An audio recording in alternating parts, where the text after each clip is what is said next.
ছবি টবি তোলা। আর একটা কাজ করো না কেন, যেখানে যেখানে যত বাড়ি ঘর ভাঙছে করছে প্রত্যেকটা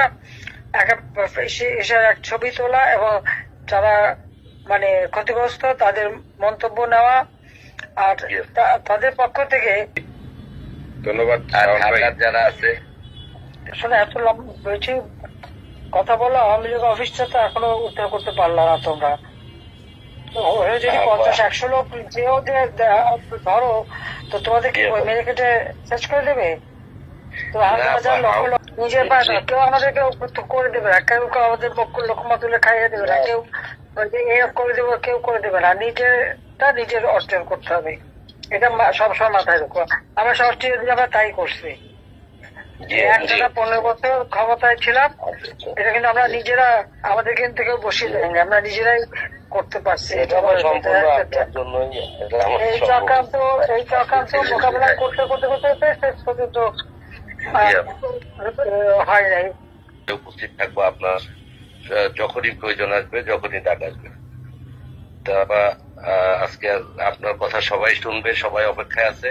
আপনাকে আবার অনেক অনেক সালাম, অভিনন্দন ও ধন্যবাদ জানিয়ে আজকে আমি আওয়ামী লীগ অফিসটা কথা বলো, আর এখানে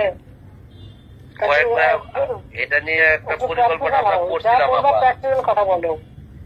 আমরা কল্পনা করছিলাম আপা, এটা নিয়ে পরিকল্পনা হয়েছিল আমাদের, কিন্তু আবার একটা কারণে আবার এটা আবার বন্ধ করা হয়েছে। কেউ কেউ আবার বলছে যে এটা এখন সময় হয়নি আওয়ামী লীগ অফিস ইয়ে করার। তাহলে আপা আপনি বলছেন যেহেতু, আমি ইনশাল্লাহ আমাদের লেভেলে যারা আছে এদেরকে নিয়ে আমরা এগুলো আবার নতুন করে আবার পাঠাবো।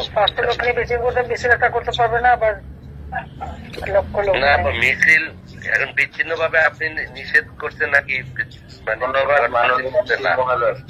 যেটা আমরা তো সবসময় যোগাযোগটা ওইভাবে করতে পারি না, আপনিও ব্যস্ত সারা বাংলাদেশে একা, বা আপনি এখন থেকে যখনই নামবা অন্তত বড় আকারে নামবা, আর একটা গ্রুপ আলাদা রাখবা, কেউ যদি মারতে আসে শিক্ষা দিয়ে দেবা।